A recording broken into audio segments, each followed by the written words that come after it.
देखिए, तो आपके 2.1 प्रश्नावली में से जो 1 से लगाकर 3 तक क्वेश्चन है ना, उसमें कैलकुलेशन का कोई भी काम नहीं है। वो थ्योरेटिकल क्वेश्चन है, आपको लिख के सिद्ध करके बताना है, ठीक है ना। तो ये थोड़े क्वेश्चन बोरिंग है। उसके आगे जो क्वेश्चन है उसमें कैलकुलेशन का काम है, जैसे एचसीएफ निकालना यूक्लिड विभाजन से, ठीक है ना।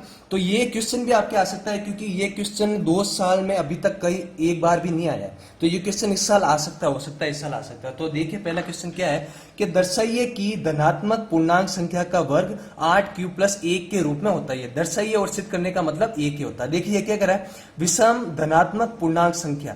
विषम धनात्मक पूर्णांक संख्या मतलब एक तो विषम होनी चाहिए और एक धनात्मक होनी चाहिए और पूर्णांक होनी चाहिए। पूर्णांक क्या होती है? ऐसी संख्या जिसमें माइनस का मान भी होता है और प्लस का मान भी होता है। लेकिन ये क्या कर रही है, हमें धनात्मक संख्या लेनी है, यानी प्लस वाली लेनी है। तो प्लस वाली विषम संख्या क्या क्या होती है? 1, 3, 5, 7 ऐसी संख्या, ठीक है। अगर इन संख्याओं का आप क्या करें, वर्ग करें। वर्ग मतलब जैसे मान लीजिए 3 का मैंने करा वर्ग, 3 का वर्ग कितना होता है? 9। फिर इसमें 8 का भाग दे तो पीछे शेषफल कितना बचेगा? 1 बचेगा कि नहीं बचेगा? 8 एकम 8, पीछे शेषफल कितना बचेगा? 1। ऐसे मान लीजिए 5 का वर्ग कितना होता है? 25। 8 का भाग दिया, 8 क्या 24, पीछे कितना बचेगा? 1। जैसे 5 का मैंने लिया, कितना होता है ये? 25। 25 में दिया 8 का भाग, वापस 3 बार गया 24, पीछे कितना बचेगा? 1। यानी किसी भी धनात्मक विषम पूर्णांक में, किसी भी धनात्मक विषम संख्या का आप वर्ग करोगे और उसमें 8 का भाग दोगे तो पीछे शेषफल कितना बचेगा? 1। ये हमें करना है सिद्ध, ठीक है ना। तो देखो, अभी अपन ने ऊपर वाले क्वेश्चन में मैंने आपको बताया था कल वाला, और मतलब अभी बताया था कल क्या, अभी मैंने बताया था आपको कि विषम धनात्मक संख्या को आप किस रूप में लिख सकते हैं? 2q प्लस 1 के रूप में। ये मैंने बताया था आपको, इस रूप में आप लिख सकते हैं, या q की जगह आप कुछ भी लिख सकते हैं। मैंने आपको यह भी बताया था। अब देखो, q तो हमें बनाना है, क्यू तो हमें सवाल में बनाना ना, तो शुरू में आप क्यू मत मानो, कुछ भी एम सी डी कुछ भी मान लो। जैसे अपन को पता है भाई कि विषम धनात्मक पूर्णांक, विषम धनात्मक पूर्णांक, ये रहा आपने विषम धनात्मक पूर्णांक किस रूप में होता है? पूर्णांक 2q प्लस 1 के रूप में। अब देखो, q तो हमें बाद में बनाना है, तो पहले m लिख लो, कुछ भी लिख लो, जैसे 2m प्लस 1 के रूप में होता है। अब देखो, सवाल में क्या करा है, विषम धनात्मक पूर्णांक संख्या का हमें क्या करना है? वर्ग करना है। तो इस संख्या का हमें क्या करना है? वर्ग करना है। और वर्ग करने पर उसको किस रूप में बनाना है? 8q प्लस 1 के रूप में, ठीक है ना। तो इधर देखो ध्यान से, अब इस विषम धनात्मक पूर्णांक संख्या का हमें क्या लेना है? वर्ग लेना है। इसका लेना है हमें वर्ग, यानी 2m प्लस 1 का हमें क्या लेना है? वर्ग। यही माना अपन ने, विषम धनात्मक पूर्णांक संख्या 2m प्लस 1 का वर्ग। इसको अपन खोलेंगे किस सर्व समीकरण से? इस सर्व समीकरण से, a प्लस बी का होल स्क्वायर। क्या होता है आपके?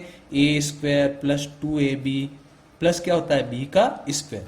कोष्टक में पहली संख्या a, दूसरी क्या हो गई? b। तो इस सूत्र में a की जगह 2m और b की जगह 1 लिखो, तो ये क्या हो जाएगा? 2m का square plus 2 into 2m into 1 plus 1 का स्क्वायर। सरल करो, 2 दूनी 4m स्क्वायर, 2 दूनी 4m प्लस 1, ठीक है ना। अब देखो, इसको हमें बनाना किस रूप में है? 8q प्लस 1 के रूप में। तो देखो, इन दोनों में क्या कॉमन आ रहा है? ध्यान से देखो, 4m इसमें भी आ रहा है और 4m इसमें भी आ रहा है। तो 4m मैंने क्या ले लिया? दोनों में कॉमन।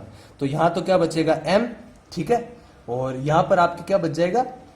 प्लस 1, ठीक है ना। 4m से 4m कट गया और पीछे कितना बचा है? 1, ठीक है ना। अब यहां पे ध्यान से देखो, m कोष्टक m प्लस 1। अभी मैंने आपको उत्तर बताया था कि दो लगातार संख्याओं का गुणा क्या होता है? सम संख्या होता है। ये देखो, मैंने आपको बताया, दो लगातार संख्याओं का गुणा क्या होता है? सम संख्या। अगर पहली संख्या को n माना तो दूसरी क्या हो जाएगी? n plus 1। यहाँ n की जगह क्या लिखा है? m लिखा है। जैसे यहाँ पर मान लो कितना है? 4 है, तो वापस 4 में एक जोड़ा कितना हो गया? 5। 4 पंजे कितना हो गया? 20। तो उत्तर आपके सम संख्या आ रहा है। तो दो क्या लिखोगे? दो लगातार संख्याओं का गुणनफल, दो लगातार संख्याओं का गुणनफल बराबर क्या होता है? आपके सम संख्या। बराबर आपके क्या होता है? सम संख्या। बराबर होता है आपके सम संख्या। और सम संख्या को आप किस रूप में लिख सकते हो? ये देखो, मैंने बताया, n कोष्टक n प्लस 1 को आप कैसे लिख सकते हो? 2q। यहाँ n मैंने माना है, आप m भी मान सकते हो, a भी मान सकते हो, b भी मान सकते हो, ठीक है। अगर पहला n माना तो दूसरा n प्लस 1, अगर पहला m माना तो दूसरा m प्लस 1। तो यहाँ देखिए, इसको हटा के m plus m कोष्टक m plus 1, इसको हटा के आप क्या लिख दोगे? इसकी जगह 2q, ठीक है। तो देखो, यहां से 4 का 4, इनको हटा के क्या लिख दिया अपन ने? यहाँ पर 2q प्लस आगे कितना है? 1। 4 दूनी कितना हो गया 8 क्यूब प्लस कितना हो गया ये अपन ने कर दिया कि जब अपन ने विषम धनात्मक पूर्णांक का, विषम धनात्मक पूर्णांक इस रूप में होता है, मैंने ऊपर बताया था, इसका वर्ग करा तो इसका किस रूप में आता है ये 8 क्यूब प्लस 1 के रूप में। यानी किसी भी विषम संख्या का वर्ग करके उसमें 8 का भाग दोगे आप तो पीछे जो शेषफल आएगा वो कितना आएगा आपके 1। ये ऐसा ये कह रहा था, ठीक है। तो आपको पहला क्वेश्चन समझ में आ जाएगा। फिर भी अगर कोई दिक्कत है ना तो कमेंट करके बताना कि ये क्वेश्चन मेरे को समझ में नहीं आया ना, इसमें कोई मेरे को दिक्कत है, ठीक है, मैं आपको बता दूंगा। अगला क्वेश्चन देखिए। तो देखिए आपके दूसरा क्वेश्चन क्या है, यूक्लिड विभाजन प्रमेय का द्वारा दर्शाइए कि किसी भी धनात्मक पूर्णांक का घन 9q या 9q प्लस 1 या 9q प्लस 8 के रूप में होता है। देखिए जो अपन ने पहला क्वेश्चन करा था उसमें तो क्या दिया हुआ था, किसी भी विषम धनात्मक पूर्णांक, तो अपन ने पूर्णांक संख्या ली जो क्या थी विषम और प्लस वाली ली। देखिए एक बार ध्यान से समझ लीजिए आप, जो पूर्णांक होती है वो जिसमें जीरो भी आता है, माइनस की संख्या भी आती है और प्लस की संख्या भी आती है, ठीक है। तो देखो इसने बोला है धनात्मक पूर्णांक, तो हमें संख्या लेनी है प्लस वाली। पिछले वाले क्वेश्चन में इसने बोला था विषम धनात्मक पूर्णांक, तो अपन ने विषम संख्या ली जैसे 3, 4, 5 ऐसी है ना। अब की बार ये कह रहा है धनात्मक होनी चाहिए और पूर्णांक, यानी कोई भी संख्या आप ले सकते हो प्लस वाली, 1, 2, 3, 4, 5, 6 ऐसी वाली है ना। उसका घन करने पर पहले उसका करना है घन, फिर ये क्या कह रहा है उसका 9 में देना है भाग। 9 में भाग दोगे किसी भी धनात्मक पूर्णांक संख्या का घन करके उसमें 9 का भाग दोगे तो या तो शेषफल कितना आएगा 0, इसके पीछे कुछ नहीं है 0 मान सकते हो प्लस में, या फिर शेषफल कितना आएगा 1, या फिर शेषफल उसका कितना आएगा 8। यह हमें करना है सिद्ध। तो कैसे सिद्ध करेंगे थोड़ा ध्यान से देखना। यह कह रहा है आपको कोई भी धनात्मक पूर्णांक लेना, पहले समझो जैसे मैंने मान लो धनात्मक पूर्णांक एक बार ले लिया 3, एक बार ले लिया 4, एक बार ले लिया 5, इन सब का मैंने करा घन।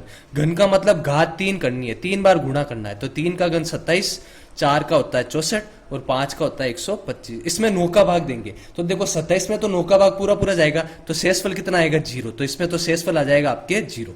इसमें देखो 9 7 63, तो पीछे शेषफल कितना बच जाएगा 1, और इसमें दोगे तो आप देखो 13 नम आपके कितना होता है 117, तो पीछे कितना बच जाएगा आपके 3 और 5 कितना हो गया 8। देखो 3 मैंने धनात्मक पूर्ण संख्या ली, या तो शेषफल कितना आया 0 आया 9 का भाग देने पर, या शेषफल कितना आया 1। यहां देखो 9 है ना, a को अपन ऐसे लिखते हैं ना a बराबर b क्यूब प्लस r, तो क्यूब के पास वाली संख्या होती है वो क्या कहलाती है आपके भाजक, ये क्या होती है आपके भाज्य।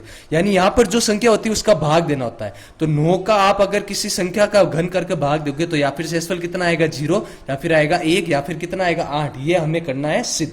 तो देखो अपन सिद्ध कैसे करेंगे थोड़ा ध्यान से देखो। देखिए ये सिद्ध करने के लिए हमें यहाँ पर जो b का मान है ना, वो b का मान कितना लेना पड़ेगा 3। क्यों 3 लेना पड़ेगा, क्योंकि देखिए यहाँ पर ये क्या कह रहा है 9 का भाग देने पर कितने शेषफल आते हैं 3, या फिर तो 0, या फिर 1 और या फिर 8। तो 3 एक ऐसा भाजक होता है जिसका आप अगर संख्या में भाग दोगे तो शेषफल खाली कितना आते हैं 3। जैसे समझो जैसे एक बार मैंने भाग दिया 15 में भाग दिया 3 का, तो 3 पंजे 15, पीछे शेषफल कितना आएगा 0। अब यहाँ पे मान लो मैं ले लेता हूँ 16, तो 3 पंजे 15, शेषफल कितना आएगा 1। 17 ले लूँ तो कितना आएगा 2, फिर वापस 18 लूंगा तो 3 संग 18, वापस शेषफल कितना आ जाएगा 0। वापस 19 लूंगा तो 1, 20 लूंगा तो 2। समझ में आया। तो 3 एक ऐसा भाजक है, b का मतलब क्या होता है भाजक होता है, भाज्य बराबर भाजक इंटू भागफल प्लस शेषफल। तो तीन एक ऐसा भाजक है जिसमें संख्याओं के भाग देते हो किसी भी संख्याओं के लगातार, तो शेषफल हमेशा कितना आते हैं 3, और हमें 3 शेषफल लाने हैं। तो b का मान हमें कितना लेना पड़ेगा 3। तो जैसे हम b का मान 3 लेंगे तो हमारे पास शेषफल कितना आएंगे 3। क्या क्या आएगा शेषफल, या फिर तो आएगा 0, या फिर आएगा 1, या फिर क्या आएगा 2। समझ में आ गया।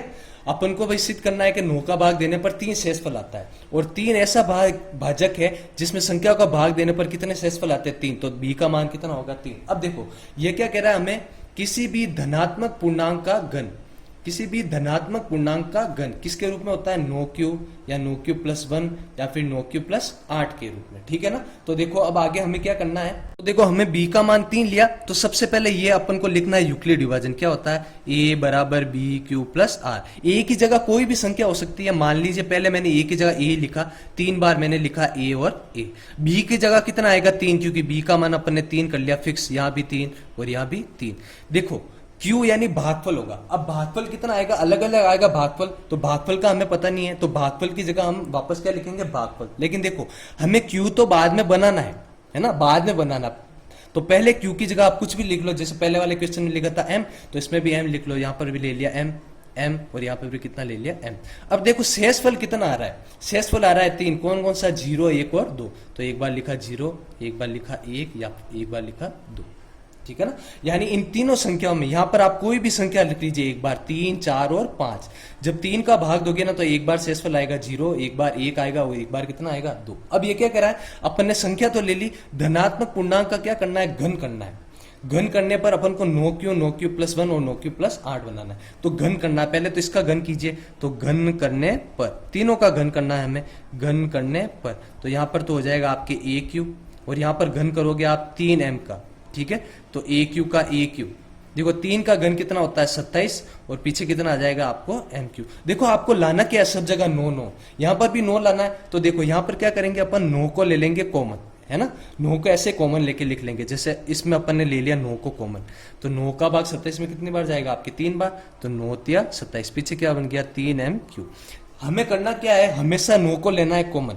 9 के बाद जो भी संख्या बचेगी उसको क्या मानना अपन को, q, क्योंकि पीछे हमको क्या लाना है, q लाना है, ठीक है। तो 9 का 9, पीछे इस पूरी संख्या को क्या मान लिया, q, तो क्या आ गया 9q। वापस इसका भी घन कीजिए तो देखिए क्या हो जाएगा, 3m प्लस 1 का क्यूब। इसको सर समीकरण से खोलेंगे, इससे a प्लस बी का होल क्यूब क्या होता है, a cube plus 3a square b plus 3ab square plus क्या आता है आपके b क्यूब।